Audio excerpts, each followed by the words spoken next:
join the captain and his crew when things go sour, as their status quo is about to be turned upside down.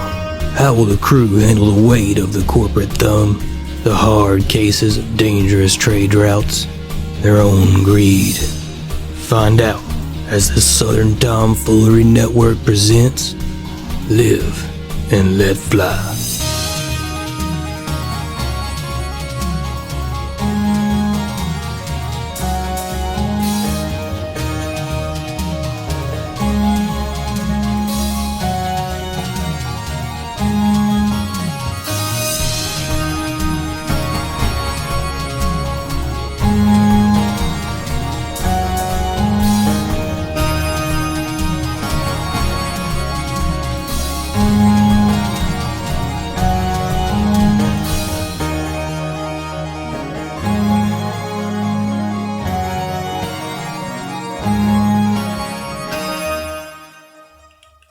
Welcome back, everyone, to the Little Health Podcast. Well, are we talking really fast today? Sure enough, yeah. How are you doing today, Zach? I'm doing great, man. How about you? No. Pretty good. I had a little bit of Solid. Heath, how you doing, buddy? No, I'm not doing it. I'm physically incapable. Heath, what's going on, man? What's new, bud? Also, I didn't know my cat That's a was pretty in cat. here. I got to put him out because he's What's his name? What's your cat's name? His name is Pippin because he's orange and he likes to eat second breakfast. He also likes to stand in my dice tray. So hold on, let me put him outside. Well, it is a box. He is literally standing in your dice tray right now. Look at that jonker. Oh God. How you doing, Zach? Great, man. I'm solid. Yeah. You fast? Really fast good. as fuck? Fast as fuck, man. You know what I'm saying? Just getting it, dude. I've had 60 cups of coffee today. I'm vibing. Put down the cocaine.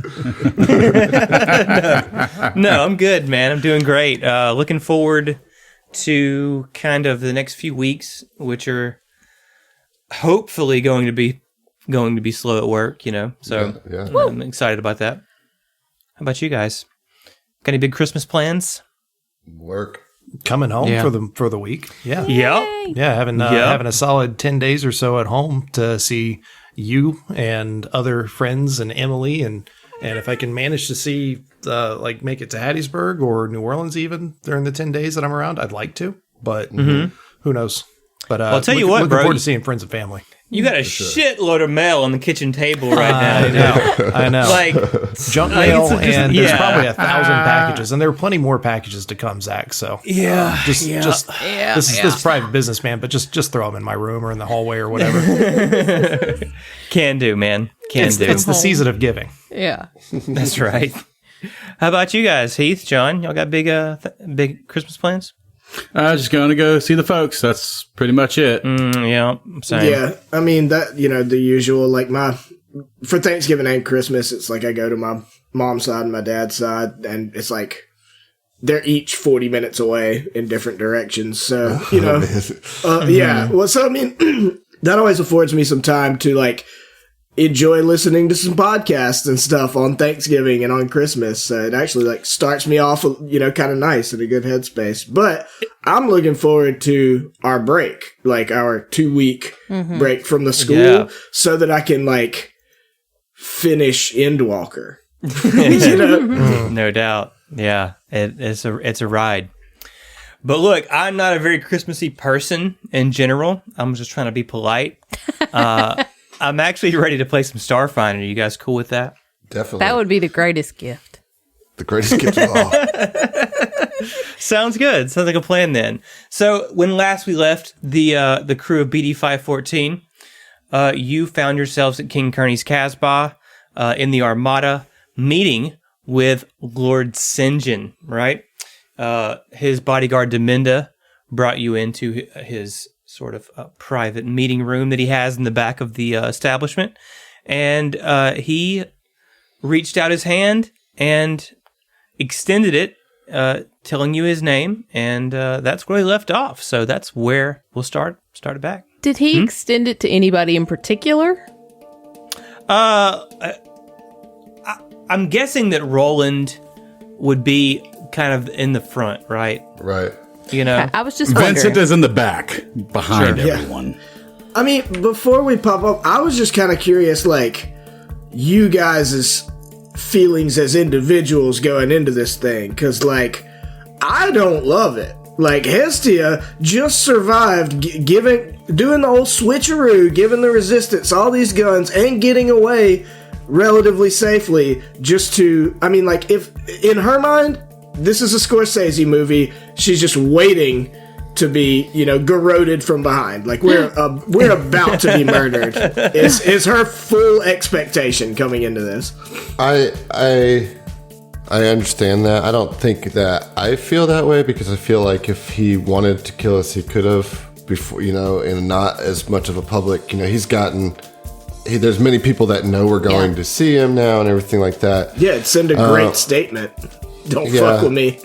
But also, I think that, like, for Roland's sake, you know, he just kind of feels like he has to do this because we just keep getting pulled along to these situations. But the mention of money, and I mean, this might surprise y'all, but it's like he sees it as a potential out of Edgecourt. Yeah. You know, and like he's willing to hear what he has to say, because if he hasn't killed us already, then he's not entirely opposed to us giving the weapons to somebody else. He just didn't get his money. He could care less about the getter and authority. He just wants the money, you know? And he also is very well aware of Vincent and his issues with Lord Sinjin based on when we first met the handler for the drow. Taos. You know, so he's kind of his head's swimming with a lot of possibilities and a lot of anxieties, because he's and very maybe a little uncertain. bit of secondhand hype relief as you walk through the Casbah. You know? Morgan's mentality is much the same as the captain's. They are just kind of like, you know, hey, we're going to get sacked if we haven't already. You know, we're about to get, we have no job. We, you know, probably are about to have no ship. This is an opportunity, and you know, they're open to listen. They're open to converse. They know that Tia's probably not going to be super into it, and that the whole Vincent thing is real. It's going to be very curious to see how that plays out. But this is just a potential job, you know? So, hey, what's up? I can't help but commend you guys' bravery and optimism. Like, we are literally meeting with a drow, like, gang leader, basically. And it's like, let's make this bread, son. And it's like, no, let's not get dead, son. Like, that's where I'm at. Well, that's the thing. Like, Morgan is very much of the mentality, and y'all don't know this, but Morgan knows that this group, this individual, this person, whatever, they could have killed us 100 times over by now. Between, you know, they knew where we were coming from, where we were going. They know our ship. They have our code. Like, if they wanted to get rid of us, we'd have been dead. So, like, Morgan's not that worried about us ending up dead from this particular meeting. Down the way, maybe, but not today. I think Roland's just curious to get some more information at the very least. You know, he kind of hopes that Tarika can smooth things over for Edgecourt, but because he wants this crew to continue, he is looking for backup plans, and he's also curious to see if Lord Sinjin is going to interfere with what we've done with the resistance. You know, like, I think Roland sees that there's more to be gained from talking to this person than ignoring them. And that's why he was so concerned about Vincent, is because he wants to hear what this guy has to say without it being colored by animosity. You know what I'm saying? But he doesn't know if Lord Sinjin offers us some, like, really fucked up evil gig. I mean, we're not going to take it. You know, we're a good party, but, like, we won't know until we hear him out. We've been working for Edgecourt, so, like, they're not good. Yeah. You know, so let's at least see what Lord Sinjin has to say. Yeah. You know. Fair enough. So you find yourself, Roland, with Lord Sinjin right in front of you, offering his hand out to you to shake. So I will say that Roland will be putting on the body language of very confident and like, polite but not friendly. Okay. He say, yes, my name is Captain Roland Roland. Monsgeldus. Yes, I'm aware. Yes, you and your people seem to like to introduce yourselves and then tell us our names. Is this a normal custom among the Drow? You might say that. And of course, we have Gadrick Tosker, Yes. Tirtia, Hestia Hylaxia, and Vincent Martel. How are you, everyone? Please have a seat. And he gestures around, for you all to have a seat. There's plenty of seats at his table. Yeah, the captain kind of motions to the crew like, let's sit down. Gadrick's already sitting.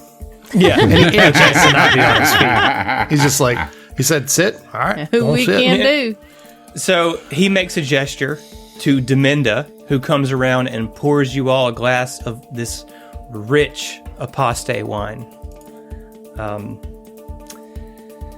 He sits down, he swishes his wine a little bit, takes a sip, and says, "So, Was his wine from the same bottle that absolutely, poured into ours? yes, yes, Good. Thank you. yeah, definitely, yeah." So, He says, "So, can I go ahead as we enter the room? I would like to, as a full action, attempt empathy, which is basically a sense motive to read the emotions of a particular creature. Yeah, it's Okay. like your full on sense motive mode. Like it's a Exactly. whole like state of being. So, okay, tell me more about that because I don't." so let's see here. Just FYI, the DC is 20 or 10 plus its bluff modifier, whichever is higher. If you succeed, you learn its general disposition and attitude towards creatures within 30 feet of it, and you gain a +2 circumstance bonus to bluff, diplomacy, intimidate, and sense motives checks against the creature for 1 hour.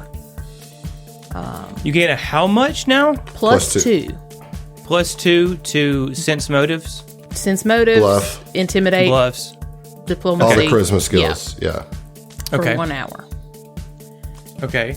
So So what do we have to do to resolve that? it's a full action. I'm going to roll the die, and the DC is 20 or 10 plus its bluff modifier, whichever is higher, which I imagine is going to be the 10 plus. Okay. Okay.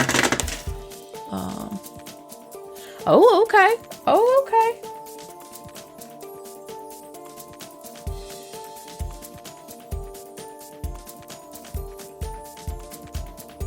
Okay, sorry. I had a moment there. So 15 on the die plus 9 is 24. 24. Okay.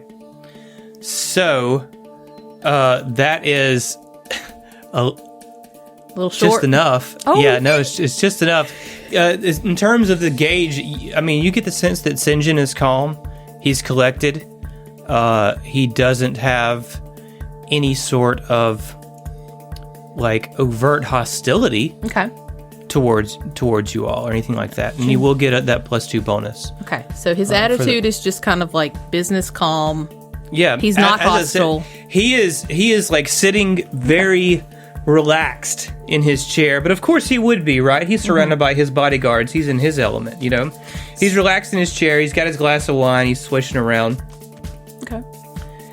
He says, "So, you failed to deliver my weapon shipment on Vaksha as ordered. Not only that, but it appears that you have handed these weapons into a resistance force. Do you care to explain yourselves?" So Of course. I'm sorry. I will say, using telepathic message, Morgan will send their kind of general gathering to the captain. Say, he seems to be amiable and does not seem hostile. Just to kind of like fill him in.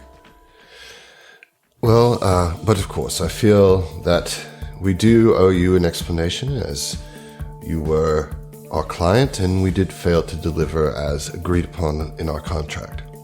However, there are some circumstances involved that you may or may not be aware of.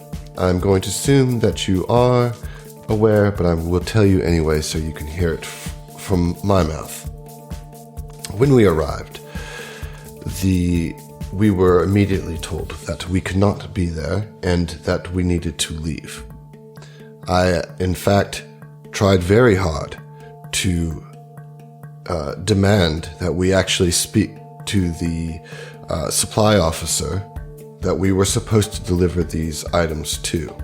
But we met great resistance and we were surrounded by armed soldiers and were put in a position where we had no choice but to take these weapons to another location that was not part of our contract. So from landing, we were already in breach of what we had agreed upon. In that moment, we were faced with some decisions.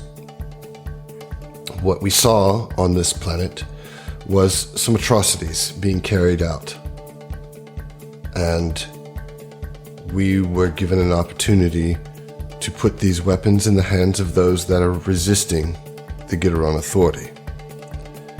It was a decision that I will take responsibility for as the captain of this crew. And I feel that regardless if it went to the resistance or if it went to these two other soldiers, our contract was breached upon entry to this planet.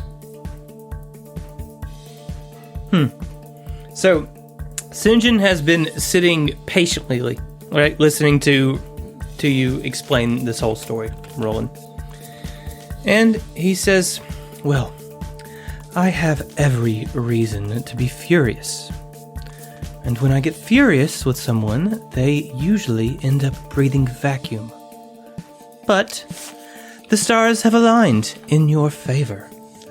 I need a crew for a very special job. And you, well, you've alienated both me and your corporate paymasters. If you hear me out, perhaps we can both come out of this ahead. What say you? Well, we did not come here just to strictly explain ourselves to you. Very well. You're all Yevgenia Jameson employees, but how much do you really know about the company? Well, I've spent enough credits to learn quite a bit about it. And I've discovered that they've made a breakthrough in hybrid null space technology. Null space chambers aren't new, but no one's been able to figure out how to make them bigger than a few feet across. Your friends at EdgeCorp, however, led by a woman named Elaine Rysora, and he cuts eyes to you real quick, Morgan, and cuts back to you, Roland, have cracked the code. They've discovered how to make a null space chamber large enough that it makes a space bigger on the inside than it is on the outside. Large enough, in fact, to double the size of a starship's cargo hold. That all sounds like amazing technical achievements. What does that have to do with us? Right, you don't seem that impressed, but... I just don't understand. Very well, then, let me explain. Imagine if every emergency vessel carrying supplies to victims of the swarm could carry twice the medicinals. If every starship bringing settlers to a distant, uninhabited world could carry twice the spare parts and supplies. Or if a place like this station could give everyone hold up and downside twice as much room. I know the galaxy seems like a pretty big place, but I assure you, when you're paying for air, food, and water, it's really much smaller than you think. Yeah, he looks to both Vincent, not both, but Vincent, Hestia, and Morgan, and then looks back to Lord Sinjin and says, yes, it seems as if this universe gets smaller every day. Indeed. If the Pact Worlds had access to this technology, it would suddenly become twice as big. That's more elbow room for everyone. And who doesn't want that? And with the press of a remote, Sinjin summons up a holographic representation of a transport starship. Its image is slowly rotating over the table. The answer to that question, of course, is your employer. EdgeCorp wants to keep this technology for itself and use it to crush the competition. They've built a prototype starship for it, called the Oliphant. It's housed on the Horse Eye orbital plate near Abalon. And Sinjin thumbs his remote again, and the image of a starship is replaced by a three-dimensional holographic model of this large starship construction facility in space. No outsiders are allowed on the orbital plate, with one exception. Many corporations have starship construction projects there, and shareholders for these corporations are allowed to dock and move around freely. You aren't shareholders in EdgeCorp. At least, not yet. But you do all have stock options as part of your severance packages. If you were to leave the company, before you're all fired, of course, you could redeem those options for a not inconsiderable amount of EdgeCorp stock. You could then walk onto the Horse-Eye orbital plate and steal the Oliphant for me. And then, my friends, I could make you all rich beyond your wildest dreams. And you could do whatever you want for the rest of your lives. Well, that is quite an offer, Lord Sinjin. I must ask, if we acquire this new technology that you claim that EdgeCorp wants to hoard for themselves, what would you do with it? Sell it, of course, for a fantastic sum of money. I'm sure Abadar Corp will be interested in doubling their cargo capacity, and I can rely on their sense of fair play to ensure that the technology is disseminated throughout the Pact Worlds. How do you plan on offloading this technology, given that it will be known as stolen? Lord Sinjin just smiles at you and looks over to Vincent, and then says, well, I have my methods and my connections. Can I roll a sense motive on that look to Vincent? Sure, yeah. What are you trying to figure out? Well, I can't remember, but we don't really know their history. And basically, I just want to make sure that I internalize whatever that little connection was. You know what I'm saying? Sure. All right, well, that's but I'm trying to get what my question is, if you pass a sense motive, what are you trying to get from it? So why did he cut his eyes at Vincent at that particular time? What did Vincent used to do? You know, like, we know that they were... Well, I don't know if I can get that from sense motive, but maybe I can. You know, like, I want to notice that he made connection, eye contact to Vincent. I tighten up, my asshole puckers, right? Mm-hmm. And I like want to hone in on that and be like, okay, what was that? You know, like, why did he look at Vincent? Okay, I mean, you can. The thing is, like, what you're asking is not exactly something that you would glean from the sense motive, I guess. Right. I think you just noticed that, you know? Yeah, you just notice it. Mm-hmm. Yeah. Well, but if you want to roll sense motives on anything he says, you know, determine if he's telling the truth or not, you certainly can. Let me ask you this. Can I at least just get a sense of when he looked at that, like, was that like a positive pointed look, or was it like a negative pointed look? What was the vibe of it? It was a knowing sort of look, let's say. Okay. You could certainly ask him about it. Like, you know, instead of asking me, why don't you ask Sinjin?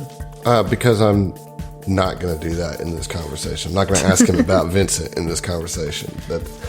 So I do note it. I do note that it's a knowing one, and then I'll just roll a general sense motive to get the sense if he's telling us the truth or if he's hiding something about this. About him. About the mission that he wants. Just in general, like about this mission that he wants to put us on, right? Okay. Well, like what I need you to do is, whenever if he gives you a response to a question, you roll a sense motive to determine whether he's telling the truth or lying in answering that question. This roll is going to be a sense motive on the mission itself, and do I feel like he's given us all the information that he has given us? Does this seem plausible, doable?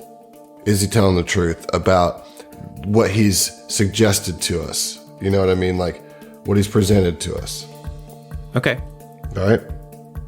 So that roll was a 19. Okay. From what you gather, it sounds like he's telling the truth. All right. So the statement that he made about do we think that he will actually let us go? Will he actually pay us? Or like if we do this thing for him, if we get this the plans or whatever, is he just going to kill us? Are we going to be a loose end? Can I roll a sense motive on that? Do I get the sense that he's actually going to follow through with his end of the bargain? Well, I mean, you know, I suppose. I really need you guys to, like, hone in exactly what it is that you're... Well, I think that was a pretty specific question. Okay. Like, he said that he would make us rich beyond our dreams, and that we could go off to do whatever we wanted to after we do that. Sense motive on that. Yes. You know? Is that the case? Or is this going to be like, oh, well, now you're a part of the crew. You can't get out. Or is this a, congratulations, you done it, now you're dead? I don't know about that. Even with my plus, that's only a 17. It sounds like he's legit. Okay. I'm going to ask him. So, yes, we do get stock options, but would we get enough, especially given our current standing with the company, enough stock to be considered shareholders to arrive there? Absolutely, Roland. That is the one of the benefits, I suppose, of Edge Corp's stock pricing options. Any amount of stock that you hold would make you technically a shareholder and therefore technically allowed on the Horse Eye orbital plate. Pardon? That's why I need Edge Corp employees. Lord Sinjin, could you tell us a bit more about this device, this plan? Who was it that you said created it? Yes, a Callistocrat named Elaine Rysora. She is the executive vice president of Edge Corp. She's led the development of the null space technology, supposedly to help secure Callistocracy cargo vessels constructed at the Horse Eye orbital plate. But I don't think they'll actually use this technology for the Prophet's golden barges. The company stands to make much more money if they keep the secret to themselves.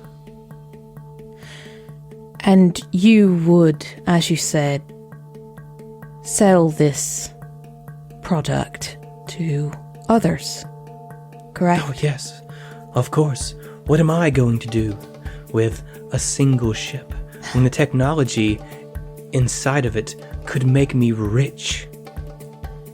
Indeed. So, to be clear, what you have asked us to do is go to this ship with our credentials as shareholders of Edge Corp. Steal this ship, yes? Yes. And deliver this ship to you? Yes, of course. Yes. Where to my would we- associate Dominda, if that would be Of preferable. course, where would this handoff occur? And how would we get home? Well, we will provide you a ride. There is an uninhabited asteroid, not too far from the Horse-Eye orbital plate, where you will rendezvous with Dominda should you be successful in stealing the Oliphant. And we'll meet there, provide you with a ship to get back, and when we meet up again back here at Absalom Station, assuming everything goes well, I will reward you all handsomely. How handsomely? Extremely. Are we talking Brad Pitt handsomely? Oh my God. Are we talking John Hamm handsomely? What level of handsome are we talking? Brad Pitt in Interview with a Vampire. Oh my God, that we've is got to quite take handsome. That's a large amount of credits. It's a lot of handsome. Yes, when he was young with the long hair. It's just okay. So, question: would we? I may be thinking of somebody else. Are Drow like really into contracts? That's devils. Okay, I was thinking of like inbreed shit. I think. Okay, I was like, So out of character, Zach, I'll tell you what the one bit about this that I'm struggling with, Mm-hmm. right? Is that like how we don't immediately get arrested because EdgeCorp is going to know our faces, and how does the five of us go steal the ship and then not immediately get, especially if we come back to Absalom Station, you know, like, are we just on the run? Is that the deal? Is that like what we would be putting, the situation we'd be putting ourselves into? Wow. Or is Sinjin saying that he can like take the bounties off of us, or he can deal with us being wanted criminals, you know? you're saying after we steal the ship? Yeah, after we Okay. steal it. I mean, we could always like attempt disguises. Yeah, but I don't want to. Roland has no interest in being in disguise for the rest of his life. You No. know what I'm saying? Whilst making the steal. While Right, stealing. but we're gonna go there with our shares in our names. Fair enough. Like it's good.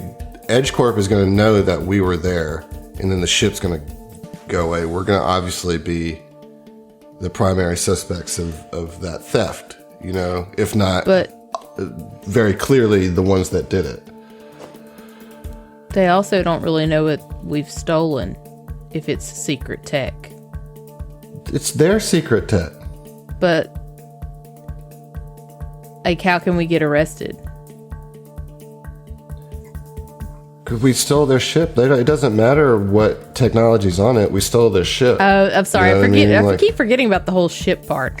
I mean, I'm into this. He basically just laid out the thing that Roland wants the most is well, no, we don't get the ship, right? Like we got to get. You the ship deliver to- the ship to Sinjin. Yeah, we deliver the ship to Sinjin.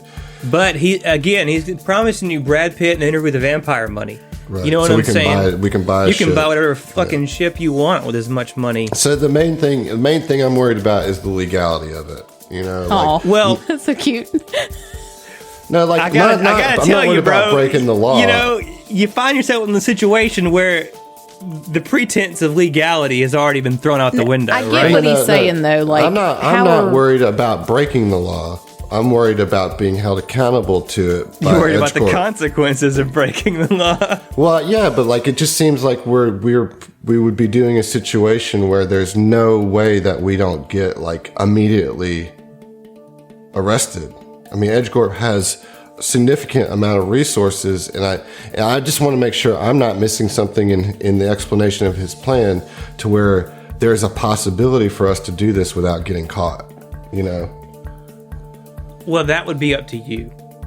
Like Sinjin's not saying that he's like gonna cover for you with EdgeCorp, right? He's also stealing from EdgeCorp. You know what I'm saying? So, no, he's just saying, I need EdgeCorp employees to do this, right? and I will give you lots and lots of money if you do it for me. And then the rest of the details, that's up to you to work out, you know? Yeah. We're doing the job. He's hiring you the for the job. bankroll. The details are up to you.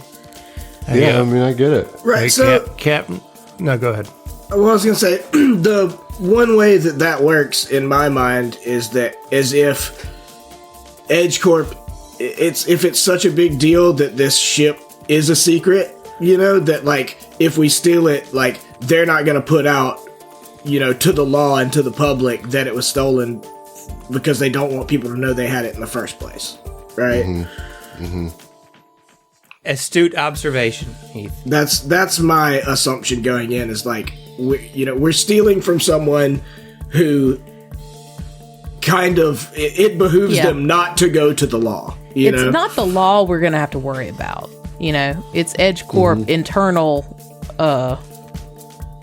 problem solvers. Right, but that's a different thing than the stewards being on your Yeah, case, yeah. You know? Right. So, it's the Bezos bounty hunters. so, for real. Yeah, right. So, Roland will say, Lord Sinjin, I appreciate you not spacing us.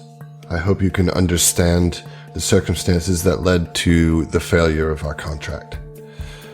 You have presented us with quite an opportunity, but surely you understand that I must speak with my crew before committing them to such a dangerous and potentially bad consequence job. So, might I have some time with my crew and return to you with our answer? naturally, Captain. Of course. I would not expect you to accept it without first consulting with your crew in private. Please feel free to use these chambers as long as you want. I and my bodyguards will leave, and you'll be free to go on your way when you're done discussing. However, know that if you accept before leaving this room, I will in fact offer you 2,500 credits up front to get you any preparations that you may need to complete the job. Each? No, 2,500 credits. Just No. asking. well, Just asking. clarification is always important. Of course, naturally. But I will say that if you do decide to muster out of Edge Corp, you can in fact trade in your severance packages for a decent amount of credits as well. Something to consider. In the spirit, as Morgan has said, of making sure we've addressed every detail, if we deny this opportunity, where do we stand with you? Then I'll hire someone else. Look, I'm going to pay someone for this job. Lord Sinjin, I understand. Wouldn't you rather it was you? Yes, but I wanted to make sure that our previous contract, that there's no bad blood between us. Like talking to a Dawn. I mean, there's bad blood, but are you going to murder us if we say no? Like, I mean, out of character?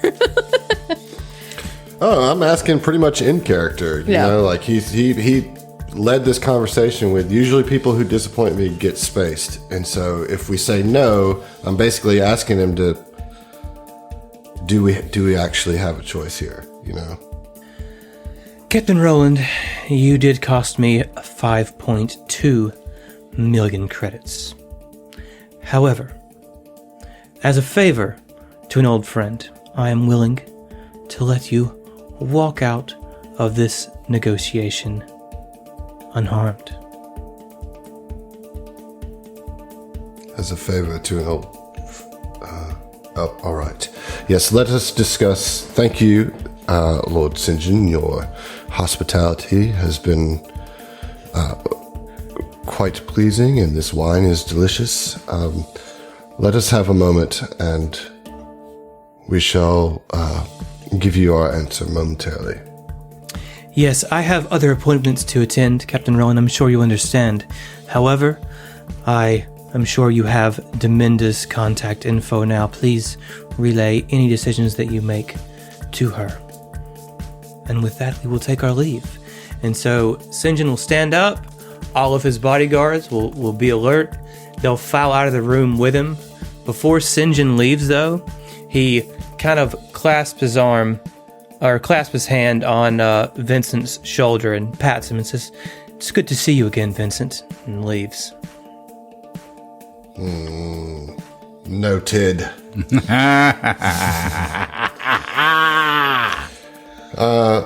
So yeah, I guess the captain will turn to the crew and he says, "Well, you heard the proposal by this Lord Sinjin. I would hear each of your thoughts. Vincent, you have done well. Why don't you speak first?" Oh, do I get a fucking cookie now? No. You want this one? Are there And he, cookies?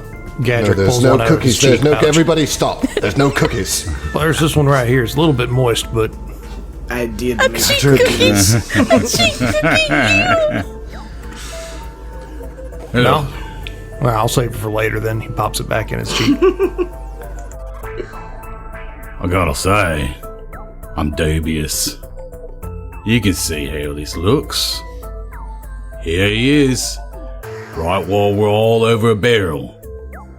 And he's just coming in with a lucrative opportunity. It feels too good to be true. Vincent, I must say, I'm a bit perplexed by your relationship with this Lord Sinjin.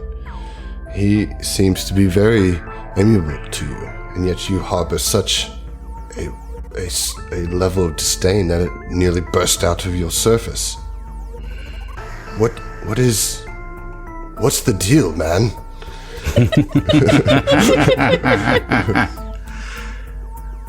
Look, maybe if you took a walk in my shoes, deal with what I had to do, come close to death as many times as I did with him, maybe you'd want to get out. Maybe you would want to live and have an honest living. Maybe. That's all I need to tell ya. And the rest is none of your business. All right, Vincent. What about you, Morgan? What were your thoughts on this? Morgan stands up and walks over to Vincent's chair and is facing away from the rest of the crew. And they put a hand on Vincent's shoulder and squeeze kind of lightly.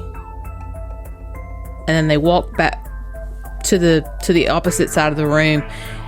And like y'all see a completely different posture in Morgan. Like they're normally kind of like a little bit slouchy, kind of very flouncy. Like they move with a lot of bouncy motion. But right now, Morgan is just very poised, shoulders back. Their back is to you all, and they kind of clasp their hands behind their back and just stand there for a moment, silently. And if you're looking close enough, you can see Morgan's hands are trembling. And they just say, "I want to do this job for so many reasons.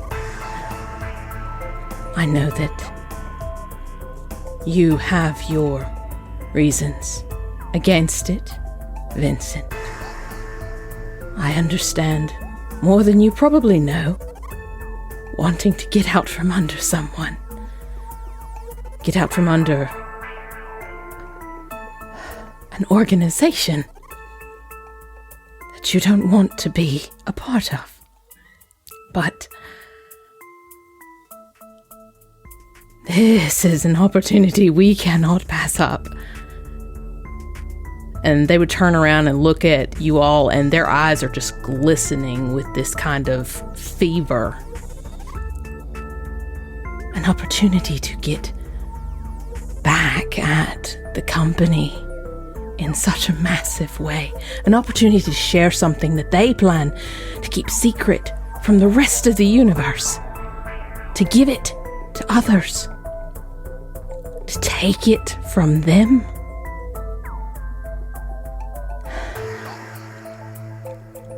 This is a grand opportunity, and I don't think we can pass it up. I don't think that we can let this go. It's like Arshay has placed perfect path for us to follow to get out of the company. Maybe it's one evil for another, but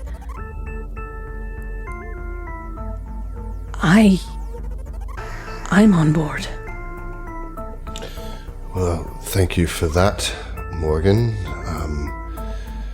Am I the only one in this crew that is not embroiled in the deep layers of spiderweb that this is? Who are you people? No, I'm here. Gadrick, you've been with this company for a long time. We spoke just about a day or two ago about a potential opportunity. It almost seems as if fate has put this directly in front of us. I find myself becoming more and more open to the ideas of the strands of destiny. But you are the most sensible one in this party. What is your take on Lord Sinjin's offer? Well, I personally don't much care for the idea of thieving, but, given her situation, I mean, I don't much care for it, but yeah, I'm kind of leaning towards saying we ought to do it. I mean, we're talking about Brad Pitt level handsomeness. It is Brad Pitt from Interview with a Vampire level Specifically, yes. hotness. I have seen that movie. It's really good. That's equitable like to swamp money, Yeah, I mean, there are a lot of very attractive men in that movie, but I think Brad Pitt takes the cake. At least for me, he's the most my type. Fully agree. Anyways, we're getting off Sorry. subject here. But back to the point, you were talking about trying to start your own cruise, trying to have your own ship. I mean, and this is risky, but I mean, it did happen to just kind of line up. What are our other options? We don't do this. What? We get fired. Right. We don't get any money from the stock options, which I want to check the handbook because I didn't realize that was a thing I had. Working for HR. And that sounds kind you of read neat. the manual. But HR is intentionally very vague. They They're don't very want you to dense. know. Yeah. right. But I do want to double check, make sure we do actually have those. And he was right in saying that if we leave, we get a severance and we can cash those in. That'd be a nice little injection of money. But really, we don't have much of a choice because it's either this or we go back to Absalom or wherever and just try and find work. We're back to where you guys were before putting in with Edgecourt. And I'm back to, well, I don't know. I don't know what I'd do. All right. What about you, Hestia? It is a very interesting situation we find ourselves in. While I am not much like Gadrick, particularly keen on smuggling again. I mean, on smuggling. This crew. Saved it. She says out loud. Yes, saved it.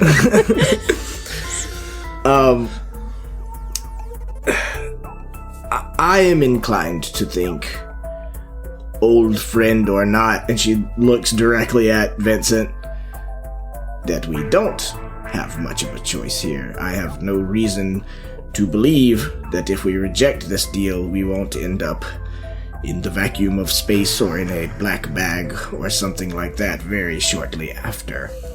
Too fucking right. Vincent, you are oscillating back and forth between two very polar opposite opinions on this. I do not understand where you're coming from. First you say you don't want to do this job, and then you say we have no choice, and then you say I live a mile in your shoes, and then you refuse to tell me what that mile looks like. What is your opinions on this job? Be clear and be direct, sir. All right. That's what you want to hear? Fine. I think that we are fucked either way. Is that concise enough for you? Indeed it is. Hestia, would you like to continue? Oh, yes, if you are done with your side conversation. Oh, you bad. Of course, yeah. She's like uncomfortable by the infighting, you know, like she wants us to all be hunky dory. But yeah, she's like, and yes, though I share Vincent's misgivings about how this could go poorly. However, if I operate under the assumption that we do not have a choice, well, then there's only one thing to be done, and that is to do the job, which, I will say, the benefits are nearly everything that we are seeking as a crew. If this admittedly too good to be true job goes down the way it's described, then we could work for ourselves. We could continue to work together, get a good ship, pick our own jobs, pick jobs that don't cause these internal strifes and moral quandaries. Yes, Hestia, well said. Thank you all for your input on this matter. I too find this opportunity to be a chance for us to be the crew that we want to be. However, I do disagree with the notion that we have no choice. Hestia, I would think that you of all people would know that that is never the case. Oh, well... Our choices might... When I said don't have a choice, I didn't mean literally. I mean the choice other than to accept is to die. I do not think that this is necessarily true.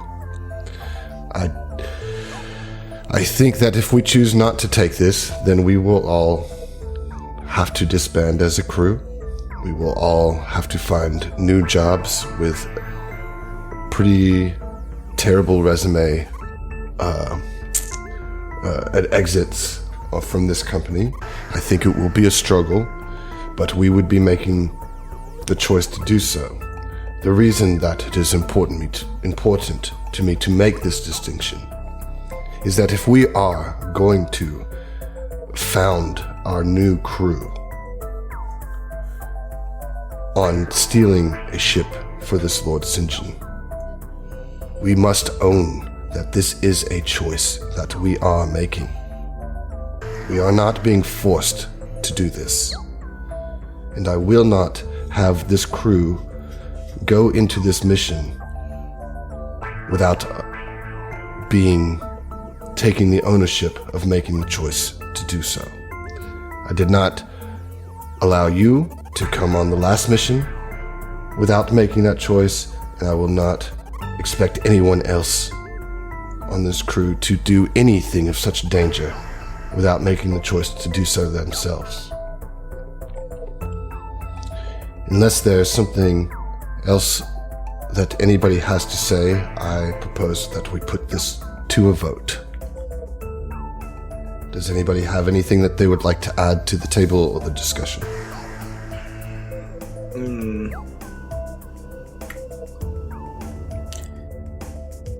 No.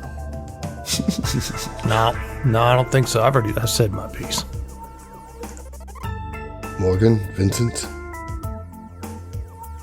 Said my piece.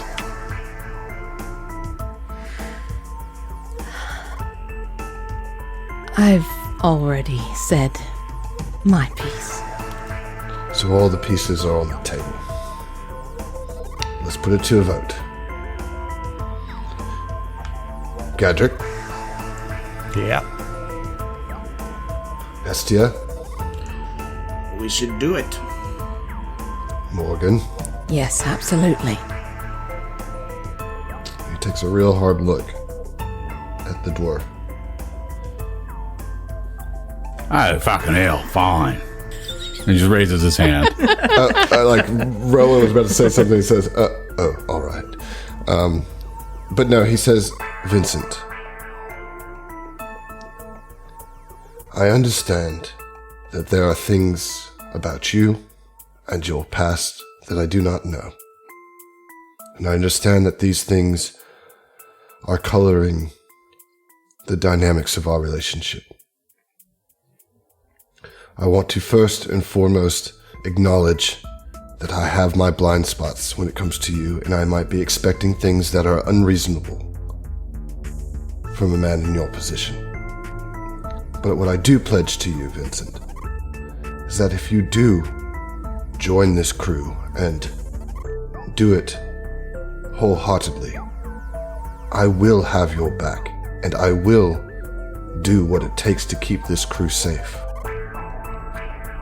I am a man who has I am a wolf who has a strong moral center, and I do not want us, you, Hestia, Morgan, or Gadrick, to get involved in whatever this stuff that you've been involved in your past was. I want us all to have new lives. But we cannot do that when we continue to be at odds at every turn. For my part in that, I apologize. And in typical Vincent fashion, he's just like, oh, stop, you're gonna make me all misty-eyed. I don't think you have tears, Vincent. Now you're making me blush. I think that's just the whiskey from earlier. So you're in then, Vincent? Yeah. Fuck it. Well, let's go get us a ship. Maitre D, we're ready. Okay, so all that's left is to send Deminda a message with your answer. Yeah, we do that. And the answer Okay. is accept. Okay, so you send that to Deminda, and in a matter of seconds, 500 credits hits each of your personal accounts. Nice. Fuck yes. Dope. Now, you collect your stuff, finish your glasses of wine maybe, and head out, back through the Casbah, and out. Out the And as you're Casbah. walking, Yeah. Yeah, We go out the directly to Casbah. Edgecourt and say, "We out, bitches." so before that happens, as you all make your way to your ship, you get another ping on your personal comm units, and you open it, and it is in fact a message from EdgeCorp. Oh, shit.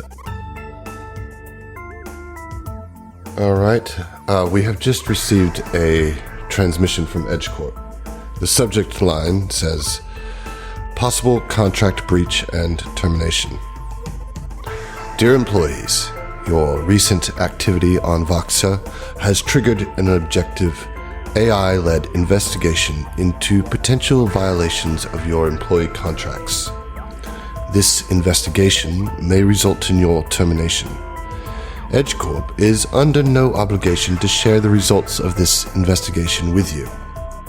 In addition, Company Transport BD514, or 514 as we have lovingly called it, has failed to meet expected profit goals. EdgeCorp is conducting an internal review to determine the viability of this revenue stream going forward.